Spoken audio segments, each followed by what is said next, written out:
যুগল কিশোর টিউটোরিয়ালের পক্ষ থেকে আমি কৃষাণু বিশ্বাস শুরু করছি আজকের অনলাইন এডুকেশন।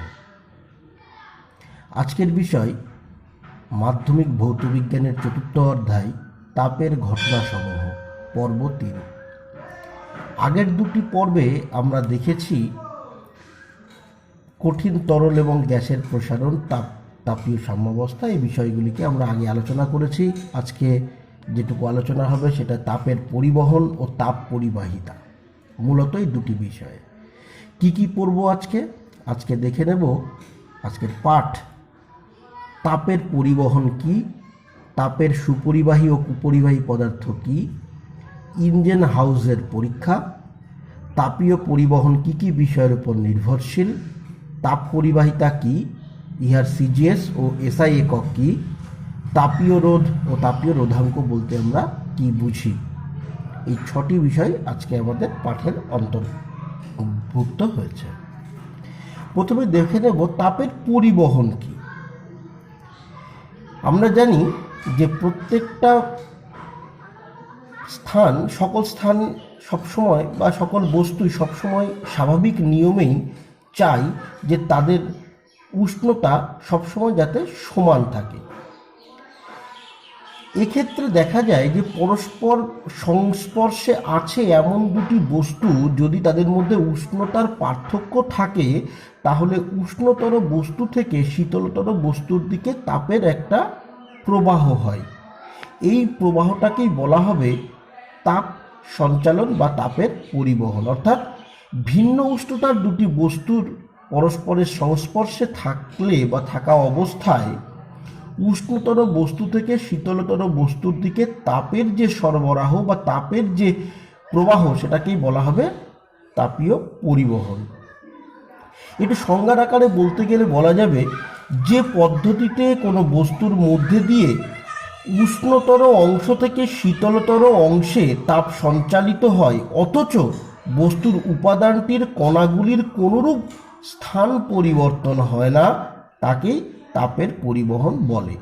আরও একবার বলছি, যে পদ্ধতিতে কোনো বস্তুর মধ্যে দিয়ে উষ্ণতর অংশ থেকে শীতলতর অংশে তাপ সঞ্চালিত হয়, অথচ বস্তুটির উপাদানগুলির বা বস্তুর উপাদানের কণাগুলির কোনো স্থান পরিবর্তন হয় না, শুধু তাপটা পরিবাহিত হয়ে চলে যায়, সেই পদ্ধতিটাকে বলা হয় তাপের পরিবহন। এবার দেখে নেব তাপের সুপরিবাহী ও কুপরিবাহী পদার্থ বলতে কি বুঝি। যে সকল পদার্থ খুব সহজেই তাপের পরিবহনে সাহায্য করে বা যে সকল পদার্থের মধ্যে দিয়ে তাপ খুব সহজেই চলাচল করতে পারে, পরিবাহিত হতে পারে, তাদেরকে তাপের সুপরিবাহী পদার্থ বলে। যেমন যে কোনো ধাতু, অধাতুও পারে, যেমন তাপের ক্ষেত্রে আমরা জানি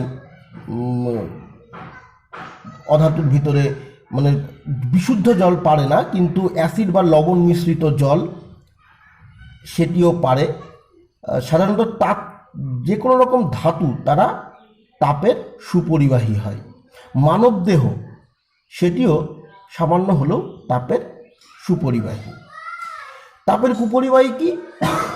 যে সকল পদার্থের মধ্যে দিয়ে তাপ কোনোভাবেই চলাচল করতে পারে না, তাকে তাপের কুপরিবাহী পদার্থ বলে। যেমন কাঠ, তুলো, পশম ইত্যাদি, এগুলি তাপের কুপরিবাহী পদার্থ। এবার দেখে নেব ইঞ্জিন হাউসের পরীক্ষাটি। ইঞ্জিন হাউস পরীক্ষাটির জন্য আমি একটি ছবি এঁকেছি, ছবিটাকে একটু ব্যাখ্যা করে দিই। এখানে একটি পাত্র আছে, পাত্রের মধ্যে কিছুটা জল নেওয়া হয়েছে। এর গায়ে 3টে ছিদ্র ছিপি করে দেওয়া রয়েছে, ছিপির মধ্যে দিয়ে 3টি রড ভিতরে, ধাতব রড ভিতরে প্রবেশ করানো আছে। রডগুলির একটি প্রান্ত জলের সঙ্গে সংযুক্ত বা সংস্পর্শে আছে, আর অপর প্রান্তে কিছুটা মোম লাগিয়ে দেওয়া ছিল। শুরুতে 3 জায়গাতেই, যেটুকু আমি ঘষে দিয়েছি এগুলো হচ্ছে মোম, 3টে জায়গাতেই সমান পরিমাণের ওয়াক্স বা মোম লাগিয়ে দিতে হবে, সমান পরিমাণে। নিচে একটি বুনসেন বার্নার দিয়ে তাপ দিলে জলটা গরম হবে। জল গরম হলেই জলের সংস্পর্শে থাকবে এই দণ্ডগুলির একটা প্রান্ত, সেই প্রান্ত উষ্ণ জল থেকে তাপ গ্রহণ করবে এবং সেটি সঞ্চালিত হবে পুরো রডের মধ্যে দিয়ে, এবং সেই তাপের প্রভাবে রডের বিপরীত প্রান্তে থাকা মোমগুলি গলতে শুরু করবে। চিত্রে আমরা লোহা, অ্যালুমিনিয়াম এবং তামা তিনটি রড দেখিয়েছি। দেখা যাবে যদি এই তিনটি ধাতু নেওয়া যায়, সব থেকে মোম কম গলবে লোহায়, তারপরে অ্যালুমিনিয়ামের, এবং সব থেকে বেশি গলে যাবে তামার। এ থেকে বোঝা যায় সব ধাতুর তাপ পরিবহন ক্ষমতা সমান নয়। এবং আবার এটাও বলা যায় যে এই তিন ধাতুর মধ্যে অপেক্ষাকৃত তাপ পরিবহন ক্ষমতা বেশি তামার, তারপরে অ্যালুমিনিয়ামের, সব থেকে তাপ পরিবহন ক্ষমতা এই তিন ধাতুর মধ্যে লোহার। এটি হচ্ছে ইঞ্জিন হাউসের পরীক্ষা, খুব সোজা এবং ছোট্ট একটি পরীক্ষা। এরপরে ছিল তাপীয় পরিবহন কী কী বিষয়ের উপর নির্ভরশীল। আমরা একটু দেখে নেব।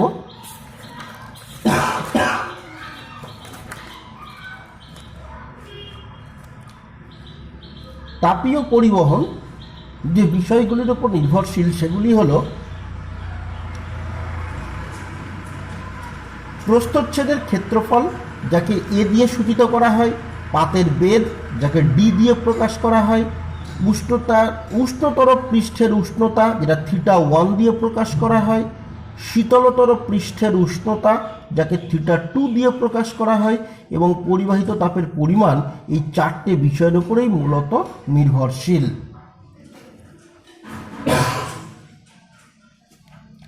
এক্ষেত্রে উষ্ণতার পার্থক্য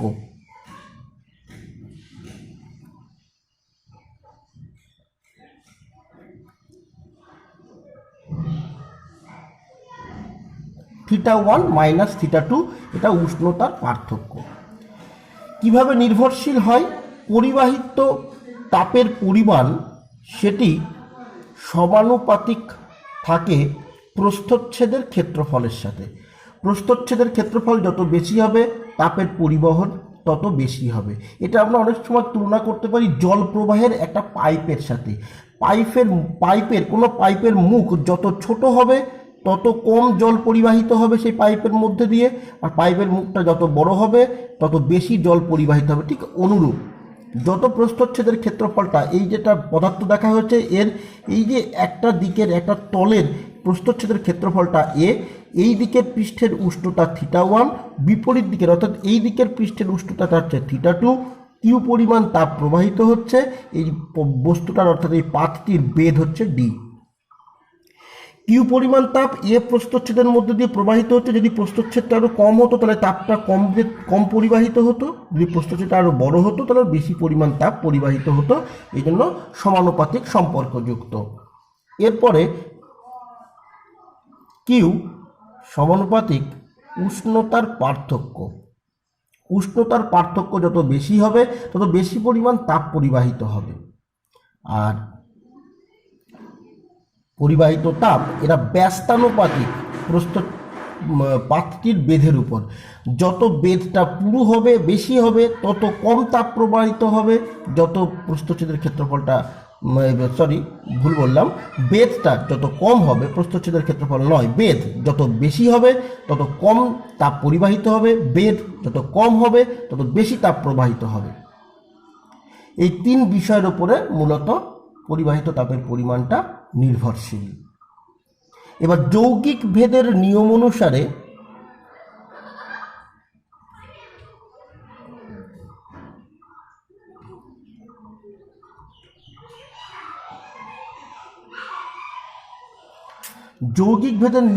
অনুসারে দেখা যাবে যে প্রবাহিত তাপের পরিমাণটা এই তিনটি, ডান পক্ষের এই তিনটি যে বিষয়ের উপর নির্ভরশীল ছিল তাদের গুণফলের সমান, অর্থাৎ এ ইন্টু θ1 মাইনাস θ2 বাই ডি।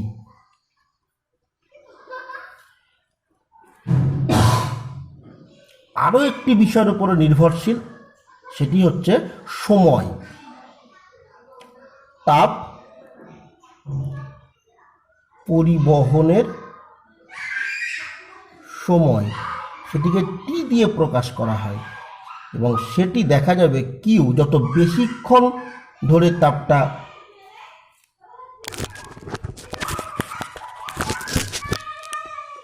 যত বেশিক্ষণ ধরে তাপটা প্রবাহিত হবে তত বেশি পরিমাণ তাপ প্রবাহিত হবে, যত কম সময় ধরে প্রবাহিত তত কম তাপ প্রবাহিত হবে, অর্থাৎ এরাও সমানুপাতিক সম্পর্কযুক্ত। তাই টি এই চারটি বিষয়ের উপরে নির্ভরশীল: প্রস্থচ্ছেদের ক্ষেত্রফল, উষ্ণতার পার্থক্য, বেধ এবং সময়। প্রস্থচ্ছেদের ক্ষেত্রফল, উষ্ণতার পার্থক্য এবং সময় এই তিনটি বিষয়ের সঙ্গে সমানুপাতিকভাবে পরিবর্তিত হয় এবং প্রস্থচ্ছেদের বেধের সঙ্গে পাতের বেধের সঙ্গে ব্যস্তানুপাতে পরিবর্তিত হয়। যৌগিক ভেদ করলে চারটি বিষয়ের গুণফলের সঙ্গে সমানুপাতিক হয়। এখানে যদি আমরা সমানুপাতিক বিষয়টিকে ডান পক্ষে একটি ধ্রুবক আনতে হয়, সেক্ষেত্রে এটিকে সমান লিখলে ধ্রুবকটিকে কে লেখা হয়।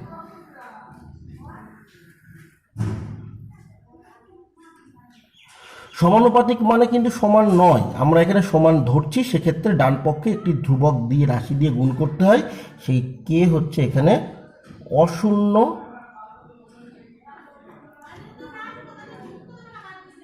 ভেদ ধ্রুবক, অশূন্য ভেদ ধ্রুবক। এটিকেই বলা হয় তাপ পরিবাহিতা। এই কেই বলা হবে তাপ পরিবাহিতা। তাপ পরিবাহিতা, তাহলে এখান থেকে কে সমান সমান আমরা কি লিখতে পারি? Q D by A theta 1 minus theta 2 into T. তাহলে এইখান থেকেই আমরা তাপের সংজ্ঞাটাও পেয়ে যাব, তাপ পরিবাহিতার সংজ্ঞাটাও পেয়ে যাব। কোনো পদার্থের তৈরি একটি একক ঘনকের দুটো বিপরীত তল, একটা যদি ঘনক দেখি আমরা, একটা ঘনকের দুটো বিপরীত তল, এই উপরের তল এবং এই নিচের তল, এই দুটি বিপরীত তল, একটা ঘনক একক বাহু দৈর্ঘ্যের বাহু বিশিষ্ট একটা ঘনক, তার দুটো বিপরীত তল, উপরের তল এবং নিচের তল, এই দুটি তলের মধ্যে একক উষ্ণতার পার্থক্য, অর্থাৎ উপরের উষ্ণতা যদি এক্স ডিগ্রি সেলসিয়াস হয়, তাহলে নিচেরটাকে হতে হবে x+1 ডিগ্রি সেলসিয়াস। একক উষ্ণতার পার্থক্যের জন্য ওই তলদ্বয়ের মধ্যে লম্ব অভিমুখে, ঠিক লম্ব অভিমুখে, এইভাবে ঠিক লম্ব অভিমুখে একক সময়ে যে পরিমাণ তাপ প্রবাহিত হয় তাকে ওই পদার্থের তাপ পরিবাহিতা বলে। একক দৈর্ঘ্যের বাহু বিশিষ্ট কোনো ঘনকের দুটি বিপরীত তলে একক উষ্ণতার পার্থক্যের জন্য ওই তলের মধ্যে দিয়ে লম্বাভিমুখে একক সময়ে যে পরিমাণ তাপ প্রবাহিত হয়, একক দৈর্ঘ্যের বাহু বিশিষ্ট কোনো ঘনক তার দুটি বিপরীত তলের মধ্যে দিয়ে একক উষ্ণতার পার্থক্যের জন্য একক সময়ে লম্বাভিমুখে যে পরিমাণ তাপ প্রবাহিত হয় তাকেই বলা হয় ওই পদার্থের তাপ পরিবাহক। ক্যালোরি পার সেমি পার সেকেন্ড পার ডিগ্রি সেলসিয়াস, আবারও বলছি সিজিএস একক ক্যালোরি পার সেমি পার সেকেন্ড পার ডিগ্রি সেলসিয়াস, এবং এসআই একক watt per metre per kelvin, watt per metre per kelvin তাপ পরিবাহিতার একক এই দুটি। তো আমাদের এই পাঁচটি বিষয় সম্পর্কে আমরা জেনে নিয়েছি আজকে। তাপের পরিবহন কি আমরা জেনে নিয়েছি, তাপের সুপরিবাহী কুপরিবাহী পদার্থ বলতে কি বুঝি আমরা জেনে নিয়েছি, ইঞ্জিন হাউসের পরীক্ষার মাধ্যমে কোন পদার্থের তাপ পরিবহন ক্ষমতা কেমন, আমরা তাপের পরিবহন কী কী বিষয়ের উপরে নির্ভরশীল জেনে নিয়েছি, তাপ পরিবাহিতা কি এবং সিজিএস ও এসআই একক কি এগুলি সম্পর্কে জেনে নিয়েছি, বা তাপীয় রোধ। আমরা তাপ পরিবহনের ক্ষেত্রে দেখেছি যে প্রবাহিত তাপের পরিমাণ Q is equals to K into A into theta 1 minus theta 2 into T by D. আমরা এখানে লব এবং হর উভয়কেই যদি কে দিয়ে ভাগ করি, কে এ এই যে রাশিটা, এটা দিয়ে যদি লব এবং হর উভয়কেই ভাগ করি, প্রথমে তাহলে দেখতে পাবো কেমন, Q is equals to theta 1 minus theta 2 into T by, লবকে যদি আমরা ভাগ করি তাহলে এটা কেটে যাচ্ছে, আর হরকে ভাগ করলে এটা পড়ে থাকছে। লব হর দুটিকেই ভাগ করছি, মানে একটু দেখে নিই কী রকম বলতে চাইছি। K A theta one minus theta two into T, এটিকেও আমরা কে এ দিয়ে ভাগ করব, আবার ডি এটিকেও কে এ দিয়ে ভাগ করব। কে কে এ ক্যান্সেল করে যাচ্ছে, যেটা পড়ে থাকে সেটা এই রকম। একক উষ্ণতা যদি দেখি তাহলে উভয় পক্ষকে টি দিয়েও ভাগ করতে হবে, সেক্ষেত্রে কিউ বাই টি, তাহলে এদিকেও উভয় পক্ষকে টি দিয়ে ভাগ করলে এই টিটা চলে যাবে, ক্যান্সেল করে যাবে। মানে আমি যদি উভয় পক্ষকে টি দিয়ে ভাগ করি তাহলে theta one minus theta two into T by D by K A into T, উভয় পক্ষকে টি দিয়ে ভাগ করলে ডান পক্ষটা এইরকম হবে, টি টি ক্যান্সেল করে যাবে এবং পড়ে থাকবে theta one minus theta two by D by K A. এই অংশটুকুকে একটু সাজিয়ে লিখি যদি, তাহলে Q by T is equals to theta one minus theta two by one by K into D by A, এইরকম দেখতে লাগবে। এবার ওহমের সূত্রানুসারে তড়িতের ক্ষেত্রে আমরা জানি ওহমের সূত্রের ক্ষেত্রে কিউ হচ্ছে তড়িতের পরিমাণ, এক্ষেত্রে কিউ তাপের পরিমাণ। আমরা যে তাপের ক্ষেত্রে দেখছি সেখানে কিউ হচ্ছে তাপের পরিমাণ। ওহমের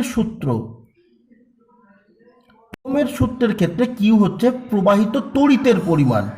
একক সময়ে প্রবাহিত তড়িতের পরিমাণ যেটা হয় সেটা ওহমের সূত্রানুসারে যেটা হয় সেটা হচ্ছে V one minus V two, এটা হয়। আমরা জানি ওহমের সূত্রটা আরেকটু ডিটেলে যদি আমরা দেখি সেটা কেমন হয়। ওহমের সূত্রকে ডিটেলে দেখলে আমরা জানি ওহমের সূত্র থেকে পাওয়া যায় V is equals to I R. V মানে বিভবের পার্থক্য। বিভবের পার্থক্যটা তাহলে V one minus V two, বিভবের পার্থক্য, যেমন এটা তাপের পার্থক্য, ওটা বিভবের পার্থক্য, V two minus V one সমান সমান আই আর।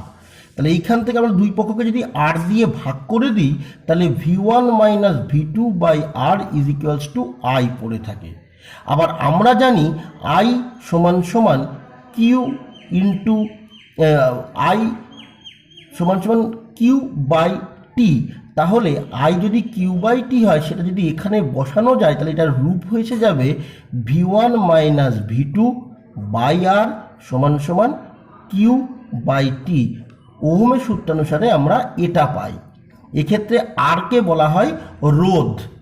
তাহলে সেক্ষেত্রে এখানটাতে এইটার সঙ্গে যদি আমরা তুলনা করি, এই দুটি বক্স যদি আমরা তুলনা করি তাহলে দেখতে পাবো যে কিউ বাই টি, তার theta one minus theta two, এখানে V one minus V two. তাহলে এক্ষেত্রে এই হরে যেটা রয়েছে সেটা এই আর এর সমতুল্য, অর্থাৎ আর সমতুল্য one by K into D by A. এই আর এর সমতুল্য হচ্ছে এই দুটি, তাই এই রাশিটিকে বলা হয় তাপীয় রোধ। এই রাশিটিকে বলা হবে তাপীয় রোধ। এবং রোধের যদি আবার দেখা যায় রোধের যে এক্সপ্রেশন তড়িতের ক্ষেত্রে, সেই রোধের এক্সপ্রেশন হচ্ছে রোধ কী কী বিষয়ের উপর নির্ভর করে আমরা জানি। রোধ নির্ভর করে যেটা দৈর্ঘ্যের সঙ্গে সমানুপাতিক এবং রোধ প্রস্থচ্ছেদের ক্ষেত্রফলের সঙ্গে ব্যস্তানুপাতিক। তাই যৌগিক ভেদের নিয়ম করলে এই দুটি থেকে পাওয়া যায় আর সমানুপাতিক এল বাই এ। এক্ষেত্রে যদি ধ্রুবক সমানুপাতিকটাকে তুলে আমরা সমান সমান বসাই তাহলে ডান পক্ষে একটা ধ্রুবক আনতে হয়, তাকে রো ধ্রুবকটা আনা হয় এল বাই এ। এই রোটাকে বলা হয় রোধাঙ্ক, অর্থাৎ এল বাই এর সঙ্গে যে সহগটুকু থাকে, যে ধ্রুবক রাশিটা গুণ আকারে থাকে, সেটা হচ্ছে তড়িতের ক্ষেত্রে রোধাঙ্ক। এক্ষেত্রেও ডি বাই এ এর সঙ্গে যেটুকু যুক্ত রয়েছে, অর্থাৎ এই ওয়ান বাই কে, এই ওয়ান বাই কে বলা হয় তাপীয় রোধাঙ্ক। এই 1/kটা হচ্ছে তাপীয় রোধাঙ্ক এবং সম্পূর্ণ রাশিটা হচ্ছে তাপীয় রোধ।